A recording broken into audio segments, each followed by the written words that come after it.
Hi everyone, मैं हूं विक्रम और लिनक्स की इस ट्यूटोरियल सीरीज़ में आपका स्वागत है। इस ट्यूटोरियल में मैं आपको बेसिक से लेकर के एडवांस लेवल तक का टॉपिक को कवर करूंगा।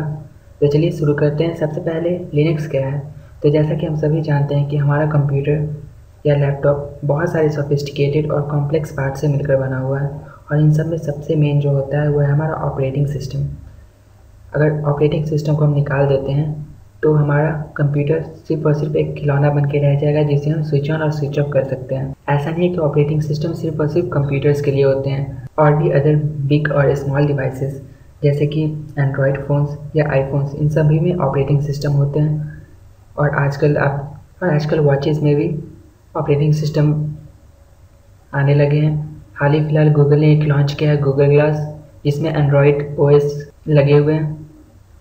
वैसे तो बहुत सारे ऑपरेटिंग सिस्टम अभी मौजूद हैं, लेकिन इन सब में सबसे मेन या सबसे जो नामी है वो है Windows, Unix, Macintosh, DOS, Solaris. ये सब कुछ गिने चुने ऑपरेटिंग सिस्टम हैं जो काफ़ी पॉपुलर हैं। ठीक उसी तरह से लिनक्स भी एक काफ़ी पॉपुलर ऑपरेटिंग सिस्टम है। लिनक्स को किसी एक बड़े ऑर्गेनाइजेशन ने ही भली एक कंप्यूटर साइंटिस्ट ने बनाया है जिनका नाम है लिनक्स टॉरवल्ड। ठीक है, बस एक यूनिक्स टाइप का ऑपरेटिंग सिस्टम बनाना चाहते थे जो डे टू डे लाइफ के लिए यूज़ हो और वो फ्री हो। उन्होंने इसे एक प्रोजेक्ट के रूप में शुरू किया था और इस प्रोजेक्ट को उन्होंने ओपन सोर्स कर दिया, जिससे बहुत सारे कंप्यूटर गिग्स और कम्युनिटीज़ ने इसे अपना माना और इसमें अपना योगदान दिया। अब तो आप ये समझ गए हैं कि लिनक्स क्या है। ये एक ऑपरेटिंग सिस्टम है। अब आप सोच रहे होंगे कि मैं लिनक्स का यूज़ क्यों करूँ। जाहिर सी बात है कि अगर आप विंडोज़ प्लेटफॉर्म पे हैं या फिर मैक यूज़ कर रहे हैं तो आप लिनक्स के ऊपर क्यों आएंगे। तो मैं ये नहीं कहता हूँ और मेरा ये मानना नहीं है कि आप जो भी ओएस यूज़ कर रहे हो उसे छोड़ करके आप लिनक्स पे आ जाएं। और बहुत सारे ऐसे लोग हैं जो अदर ऑपरेटिंग सिस्टम से स्विच बैक कर रहे हैं लिनक्स की तरफ, और उसका सबसे मेन रीज़न है कि ये फ्री है। और इसका सबसे बड़ा फ़ायदा ये है कि आप जो भी सॉफ्टवेयर या एप्लीकेशन यूज़ कर रहे हैं विंडोज़ पे या मैक पे, वो सभी आपको लिनक्स पे मिल जाएंगे। और इसके अलावा थाउजेंड्स ऑफ एडिशनल एप्लीकेशन जो आप फ्री में ऐड कर सकते हैं, और बहुत सारे शेयरवेयर एप्लीकेशन या जिसे आप परचेज करते हैं जिस सॉफ्टवेयर को, अगर आपको विंडोज़ प्लेटफॉर्म पे या मैक प्लेटफॉर्म पे अगर आपका उसका कीमत $50 है तो आपको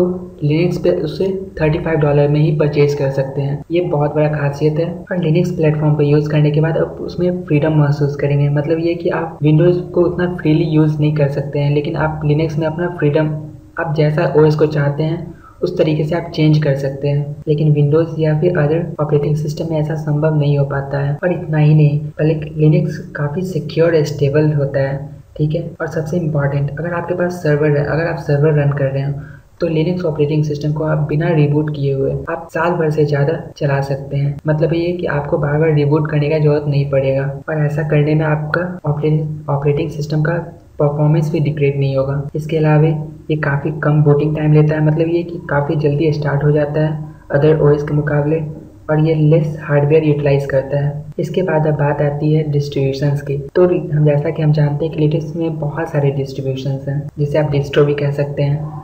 चूँकि लिनक्स एक ओपन सोर्स है और इसका कोड सभी के लिए मौजूद है, इसलिए कोई भी इंसान या कोई भी ऑर्गेनाइजेशन खुद का अपना डिस्ट्रीब्यूशन वर्जन बना सकता है, क्योंकि ये कोड सबके लिए उपलब्ध है। बहुत सारे ऑर्गेनाइजेशन, कंपनीज और यूनिवर्सिटीज़ ने अपना लिनक्स डिस्ट्रीब्यूशन वर्जन निकाला है जो एक दूसरे से काफ़ी और कई मायने में अलग होते हैं, जो एक स्पेसिफिक यूज़र को ध्यान में रख के बनाया हुआ है। जैसे कि आप एग्जाम्पल के तौर पे ले सकते हैं काले लिनक्स या बैकट्रैक लिनक्स, जो नेटवर्किंग से बिलोंग करते हैं या फिर जो हैकिंग में इंटरेस्ट रखते हैं उनके लिए ये काफ़ी इंपॉर्टेंट होता है। या फिर जो नए हैं इस फील्ड में या फिर जो लिनक्स में अभी अभी स्विच बैक किया, उनके लिए उबुंटू ये काफ़ी ईजी गोइंग ऑपरेटिंग सिस्टम है। और भी कई अदर डिस्ट्रीब्यूशन है जैसे कि ओपनसुसे, रेड हैट, फेडोरा और भी अलग अलग बहुत तरह के आपको मिल जाएंगे। और इन सभी में सबसे इम्पॉर्टेंट है और सबसे जो फेमस है वो है उबुंटू। आप सोच रहे हो उबुंटू ही क्यों? तो इसका सबसे पहला रीज़न है कि काफ़ी ज़्यादा आसान है इसे इंस्टॉल करना। स्पेशली ये बिगनर्स के लिए बनाया हुआ है। मतलब ये कि ज़्यादा कॉम्प्लेक्स नहीं है। जिन्होंने अभी अभी लिनक्स वर्ल्ड में अपना कदम रखा है उनके लिए ये काफ़ी अट्रैक्टिव और काफ़ी ईजी फील कर सकते हैं। और उबुंटू डेबियन डिस्ट्रीब्यूशन का है जो काफ़ी फेमस डिस्ट्रीब्यूशन है, और इसका 6 मंथ रिलीज साइकिल होता है। मतलब हर 6 मंथ पे ये पैचअप और एक नया अपग्रेड के साथ रिलीज होता है और ये काफ़ी ज़्यादा और काफ़ी बड़ा कम्युनिटी सेक्शन इससे बिलोंग करता है। मतलब ये है कि ये काफ़ी लार्ज कम्युनिटी है, जिसके कारण अगर कोई भी बग होता है तो ये काफ़ी जल्दी और विद इन आवर 2 आवर्स और विद इन 5 आवर्स ये बग फिक्स हो जाता है। लेकिन विंडोज़ वर्ल्ड में ऐसा नहीं होता है, तकरीबन कम से कम 3 महीने लग जाते हैं विंडोज़ में अगर कोई बग हो तो उसे फिक्स करने में। उबुंटू में भी कई तरह के डिफरेंट टाइप्स हैं, जैसे कुबुंटू, एक्स उबुंटू, लुबुंटू, ये सब डिफरेंट टाइप। अब बात आती है why to use command line. Command line का हम यूज़ क्यों करें, जब हम इजीली अगर GUI के मदद से इजीली बस क्लिक करते हैं और कोई भी चीज़ को ओपन कर सकते हैं, तो फिर कमांड लाइन का यूज़ हम क्यों करें। तो सबसे पहला बात ये मैं आपको बताना चाहता हूँ कि it gives you hacker type of feelings. ज़्यादातर ऑपरेटिंग सिस्टम आजकल GUI बेस्ड होते हैं। GUI का मतलब होता है ग्राफिकल यूज़र इंटरफेस, जिसे आप क्लिक करते हैं तो फोल्डर ओपन हो जाता है। तो ये सब GUI का कमाल है, ठीक है।